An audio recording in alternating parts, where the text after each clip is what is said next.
네, 오늘 시장 복귀해보고 내일장 방향과 속도 한 번에 잡아보는 긴급회의 시간입니다.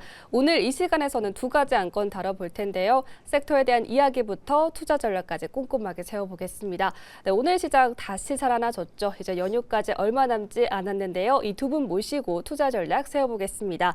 이성홍 다을투자증권 영업부 부장, 김태성 IS 본부장 함께합니다. 두 분 안녕하십니까? 네, 안녕하세요. 네, 정말 시장에서 눈을 뗄 수가 없습니다. 하루가 다르게 변화하고 있는데 오늘은 분위기가 좋았죠. 두 분이 어떤 안건 가져왔을지 섹터 공개해 보겠습니다. 네, 먼저 이성훈 부장은 유통, 운송 가져왔고요. 김태성 본부장은 제약바이오 섹터 가져왔습니다. 그럼 오늘의 첫 번째 안건부터 만나보겠습니다. 네, 이성훈 부장이 가져온 안건인데요. 14년 새벽 배송 족쇄 풀리나 운송주 전망은 올라왔습니다. 네, 정부가 유통산업발전법 개정을 추진하고 있습니다. 이 핵심 중에 하나가 대형마트 새벽 배송 허용이라고 하는데요. 14년 만입니다. 또 오늘 실적도 잘 나왔습니다. BGF 리테일, CJ 대한통운도 호실적을 내놨는데요.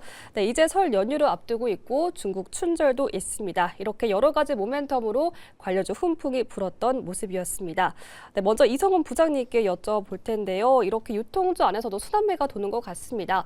어제는 또 대형마트랑 백화점이 올랐다면 오늘은 편의점주가 좀 올랐습니다. 네.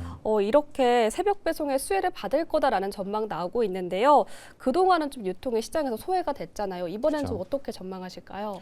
우선 내수에 대한 두나 우려가 참 몇 년 동안 유통주들의 주가를 짓눌렸던 상황이었는데 이런 호재, 뭐 대형 호재라고 좀 볼 수 있어요. 네. 대형 호재가 연달아 나왔는데 근데 연달아기보다는 어떻게 보면은 중국에 대한 춘절 같은 경우에는 예상이 됐던 뭐 기간이 정해져 있잖아요. 뭐 날짜가 좀 정해져 있는데 생각보다는 중국 유커들의 방문이 작년부터 올라가는 추세가 이제 춘절에 대한 효과 부분을 더욱더 기대감을 지금 갖게 가는 상황이고, 그리고 말씀하셨듯이 이 대형마트의 새벽 배송 이 부분이 가장 큰 호재라고 좀 볼 수 있거든요.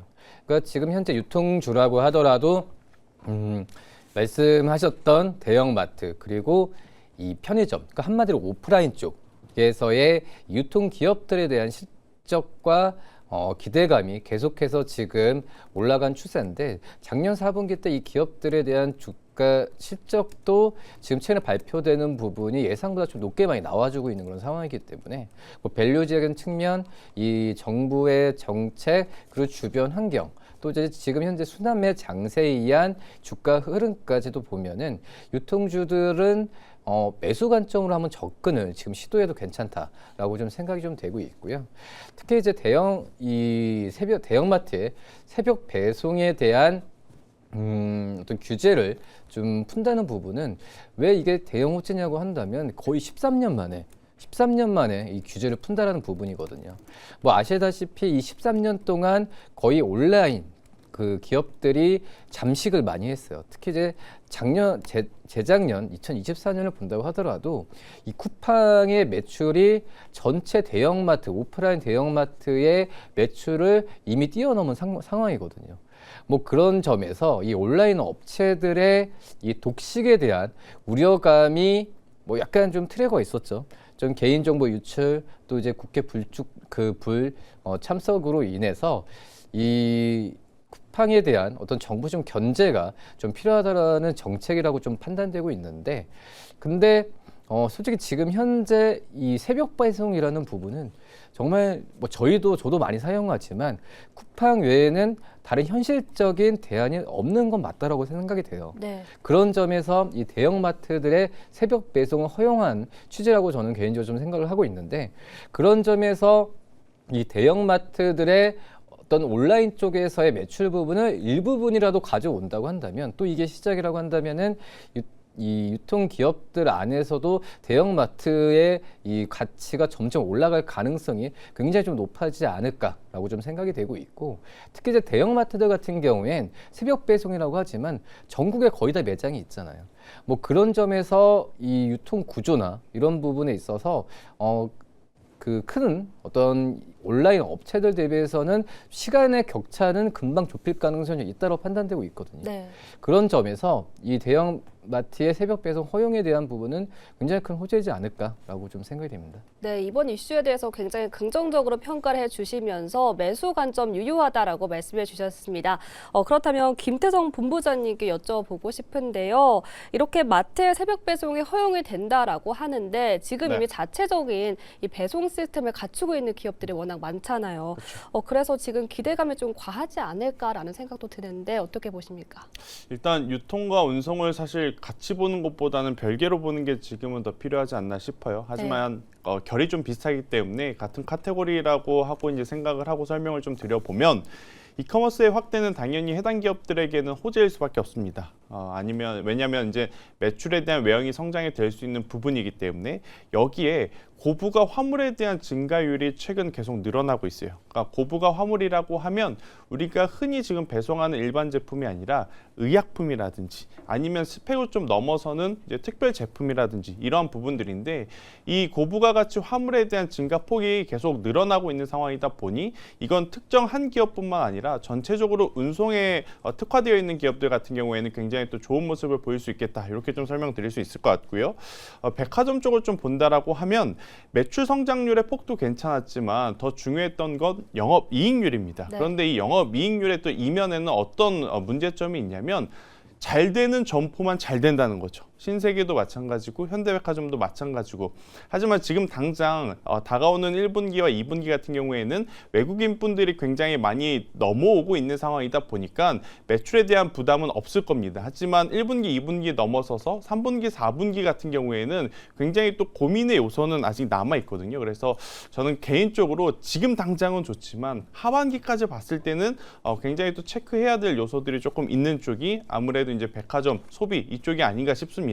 그렇다면 유통과 운송 중에 어디에 더 집중을 하는 게 더 좋을까 생각을 해봤었을 때 저는 운송 쪽이 아닐까라는 나름의 개인적인 이야기를 드리고 싶어요. 네. 하지만 이쪽도 완벽한 것은 아닙니다. 왜냐하면 규제 완화에 대한 부분은 우리가 기대감을 가지고 보는 거지 정부에서 그걸 꼭 해준다라는 보장은 없잖아요. 지금 신세계도 그렇고 이마트도 그렇고 CJ 대한통운도 지금 당장은 그 이슈가 아니더라도 올라갈 만한 명분은 있지만 만약 정부에서 이 부분을 고려한다고 딱 코멘트가 나오게 되면 또 변동성도 굉장히 심해질 수 있기 때문에 네. 이 부분은 좀 고려해야 되지 않겠나라는 의견을 한번 드려보도록 하겠습니다. 네, 이익률 개선을 중요하게 체크해 봐야 한다라고 말씀해 주시면서 지금 이런 기대감으로 움직이는 만큼 변동성에 주의해야 한다라고 말씀해 주셨습니다. 유통과 운송 쪽에서는 운송 쪽에 조금 더 눈여겨보자라고 정리해 주셨네요. 네, 이제 이성훈 부장님께 여쭤볼 텐데요. 현재 유통 안에서도 순환매가 빠르게 돌고 있습니다. 이번에 어떤 종목 눈여겨봐야 할지 궁금한데요. 탑픽 종목 보고 계신 거 있으실까요? 저는 이마트를 지금 보고 있는데요. 네. 우선 이 4분기 실적에 대한 작년 전체 실적을 본다고 한다면은 이제 좀 오프라인 쪽에서의 실적 그 매장 그 실적도 그렇지만 매장 수도 늘어나는 특히 이제 그 에브리데이의 그 매장 수도 늘어나는 거 본다고 한다면 이 오프라인 쪽에서의 이 영업에 대한 효율화 또 이제 활성화가 좀 잘 돼 있는 그런 상황이라고 좀 말씀을 드릴 수 있겠고, 그러니까 아직까지도 저는 이제 오프라인 이 매장 쪽은 환경은 아직까지도 어렵다고 생각이 되고 있어요. 근데 이마트가 지금 몇 년 전부터 많이 노력을 했죠. 어떤 상품에 대한 리뉴얼도 그렇고 이 라인 부분 같은 경우에도 효율화를 좀 많이 작업을 했던 상황인데 뭐 그런 점에서 본다고 하면은 이 실적에 대한 발표에 대한 부분이 오히려 지금 쓱닷컴, 뭐 G마켓, 뭐 적자 구조를 계속 지금 가져가고 있는 상황이 있지만 이 오프라인 매장 쪽에서의 실적에 대한 반등 부분은 굉장히 좀 고무적이다라고 좀 생각이 좀 되고 있고요. 그리고 이제 전체 이제 이마트 새벽 배송에 대한 부분을 말씀을 드리는데 이마트의 가장 큰 장점은 바로 신선식품이라고 볼 수 있거든요. 네. 이 신선식품, 그러니까 새벽 배송에 대한 욕구가 많이 강한 부분 같은 경우도 이 신선식품이라고 볼 수 있겠는데 그 부분에 있어서 이 신선식품에 대한 어떤 절대적인 강자라고 볼 수 있는 이마트가 직접 새벽 배송까지 뛰어든다라고 본다고 하면은 이쪽에서 시장에 대한 어떤 그 그 파이를 많이 가져갈 가능성이 굉장히 좀 높다라고 좀 생각이 돼요. 하지만 앞서서 제가 그 대형마트의 새벽 배송에 대한 부분을 이 말씀을 드렸는데 지금은 어떻게 보면 얘기만 하고 있는 상황이잖아요. 근데 이게 처리되고 실질적으로 가는 상황까지를 좀 고려한다면은 그 사이의 주가 흐름은 좀 변동성은 또 이제 감안을 하시고 또 매수 관점으로 대응해야 되는 게 맞지 않나라고 좀 생각이 됩니다. 네, 이번에 탑픽 종목으로 이마트를 선정해 주셨는데요. 이번 새벽 배송에서 가장 큰 수혜를 받을 종목이다라고 정의를 해주셨습니다. 하지만 지금은 이제 기대감만이 나오고 있는 상황이기 때문에 변동성 유의해야 한다라고 말씀해 주셨습니다. 네, 이렇게 첫 번째 안건 만나봤고요. 이어서 두 번째 안건도 만나보겠습니다. 네, 이번에는 김태선 본부장이 가져온 안건인데요. 제약바이오입니다. 내용도 열어볼게요. 역시 바이오는 짜릿해 제2의 에이프릴 바이오는 올라왔습니다. 최근 부진했던 제약바이오 오늘은 강하게 올랐습니다. 오늘 에이프릴 바이오가 상한가로 직행했죠. 파트너사 에보뮴이 아토피약 임상 이상에 성공했다는 소식이 나왔는데요. 여기에 추가 기술 이전 가능성도 제기되고 있습니다. 최근 위에조 애널리스트가 에이프릴 바이오를 얘기했는데 언급한 종목에 잘 간다라는 소문도 나오고 있죠. 김태성 본부장님, 오랜만에 제약바이오 강하게 올랐는데 이 바이오 상승세가 지속 가능하다고 보실까요? 하이리스크 하이리턴인 것 같습니다. 오늘 잘 끝났으니까 우리가 기분 좋게 이야기하는 거지. 네. 사실 어제 넥스트레이드 프리장에서만 하더라도 에이프릴 바이오 같은 경우에는 임원들의 매도세가 조금 강하게 나타나면서 뭐 두 자릿수 이상의 하락을 보여주기도 했어요. 하지만 정말 빠르게 바로 다음 날인 오늘 강하게 또 상승을 하면서 제약바이오에 대한 시선 자체가 굉장히 지금 흔들릴 수밖에 없지만 우리가 그 안에서 기준을 잡아본다면 충분히 투자할 만한 기업들이 저는 있다는 생각이 듭니다. 일단 첫 번째, 제약바이오 하면 가장 또 시청자분들이 불안해하는 게 어제와 같은 이슈도 있겠지만 지금 당장 돈을 못 벌면 어떡하지? 라는 고민입니다. 하지만 최근에 실적 발표를 통해서 실적이 굉장히 잘 나온 기업들이 있거든요. 그렇다면 변동성에 조금 취약하신 시청자분이라면 영업이익 성장률이 잘 나온 제약바이오주들은 한 번 정도는 꼭 체크해 볼 필요는 있겠다. 우리 지금 삼성전자, SK하이닉스가 올라가는 이유가 영업이익률이 상승을 하기 때문에 주가가 올라가도 아무도 왜 올라가느냐 이유를 달진 않잖아요. 네. 그래서 이제 제약바이오도 그런 기업들이 있으니 한번 이 부분을 꼭 체크를 해보셨으면 좋겠다는 이야기를 드리고 싶고, 이제 섹터별 리밸런싱을 하고 있는 과정이라고 좀 보시면 될 것 같습니다. 이게 뭐냐면 다 같이 지금 반도체도 제약바이오도 2차 전지도 로봇도 갈 수 있는 시장은 아닌 것 같아요. 미국도 M7 기업들이 잘 가는 날이 있는 반면 또 다음날 퐁당퐁당 장세가 좀 이어지면서 섹터별 순환매가 돌고 있지 않습니까? 우리나라도 그런 흐름들이 좀 이어지고 있는데 섹터별 순환매가 돌 때 조정은 얕고 반등이 나올 때 세게 나올 수 있는 섹터는 뭐냐면 영업이익률이 생각보다 잘 나오는 쪽일 가능성이 높거든요. 네. 코스닥하면 대표적으로 지금 올라야 된다고 생각하는 섹터가 두 가지죠. 제약바이오와 2차 전지. 그런데 2차 전지는 생각보다 지금 실적의 어떤 리바운딩이 그렇게 크게 나오고 있지 않는 상황. 하지만 제약바이오는 슬슬 실적에 대한 개선세가 나타나는 기업들 혹은 기술 수출에 대한 어떤 목표치를 높여 잡을 수 있는 기업들이 보이는 만큼 저는 이 부분을 한번 체크를 해보셨으면 좋겠다는 생각을 하고 있고요. 이제 배드 뉴스 이즈 굿 뉴스라고 우리가 표현을 합니다. 보통 지금 미국 같은 경우에는 지표들이 그렇게 썩 좋진 않아요. 네. 지표가 썩 좋지 않으면 당장의 어떤 경기 둔화에 대한 시그널로 해석될 수도 있겠지만 올해 같은 경우에는 케빈 어시시라고 하는 연준의장 후임이 오는 그 해이기 때문에 지표가 이렇게 조금 부진해야 그분도 왔을 때 금리 인하할 명분이 생길 수도 있겠다고 해석을 할 가능성이 높습니다. 그래서 금리 인하를 하면 가장 또 수혜를 볼 수 있다고 생각하는 섹터가 바로 제약바이오이기 때문에 저는 제약바이오주들 한번 두루 살펴보실 필요가 있는 시기가 되었다 이렇게 설명드리겠습니다. 네, 제약바이오 투자를 할 때 영업이익 성장률에 주목해 봐야 한다라고 말씀해 주셨고요. 최근 미국 경제 지표가 조금 아쉽게 나오고 있죠. 이 부분에 대해서 금리 인하에 대한 시그널로 받아들일 수 있겠다. 그렇다면 제약바이오의 시간이 다시 찾아올 수 있겠다라고 말씀해 주셨습니다. 그렇다면 이성웅 부장님께 여쭤볼 텐데요. 에이프릴 바이오 얘기를 좀 자세하게 해보고 싶습니다. 어제 임원들이 전세금을 갚는다라는 이유 등으로 주식을 매도했다라는 공시가 나오면서 좀 공부를 샀습니다. 급락을 했다가 근데 오늘 또 호재가 나오면서 다시 올랐습니다. 이에 대해서 어떻게 보셨을까요? 아직 이불킥을 하시지 않았나라고 좀 생각이 좀 되고 있는데 모르셨던 걸까요, 다들? 일단은 뭐 그 사람 마음을 어떻게 합니까? 근데 모르셨다라고 저는 믿고 있고요. 예. 그렇기 때문에 일단은 이 지금 현재 그 에이프릴 바이오에 대해서 지금 이 아토피나 여러 가지 이벤트 이슈가 좀 나왔는데 저는 그렇게 생각했으면 좋겠어요. 에이프릴 바이오 기업 자체에 대한 어떤 그 이슈로 좀 끝내야 된다라고 좀 생각이 좀 되고 네. 있고요. 왜냐하면은 에이프릴 바이오에 대한 뭐 임상 소식 때문에 전체적인 이 바이오 기업들에 대한 관심이 높아지는 건 사실이지만 저는 이제 그 JP 모건 1월 달에 그 회의 이후에 제일 기다렸던 부분이 이 기술 이전이나 실제로 계약에 대한 부분을 있어야 전체 바이오 기업들에 대한 이 투자 심리가 좋아진다라고 좀 생각이 되고 오히려 임상 쪽 같은 경우에 뭐 통과나 또 이제 그 셀트리온처럼 임상 조건을 낮춘다 이런 이슈는 분명히 좋은 이슈이긴 하지만은 어떤 제약 바이오 업종을 전체적으로 흐름을 뭐 주도주로 바꿀 수 있는 그런 이벤트는 아니라고 좀 생각이 되고 있거든요.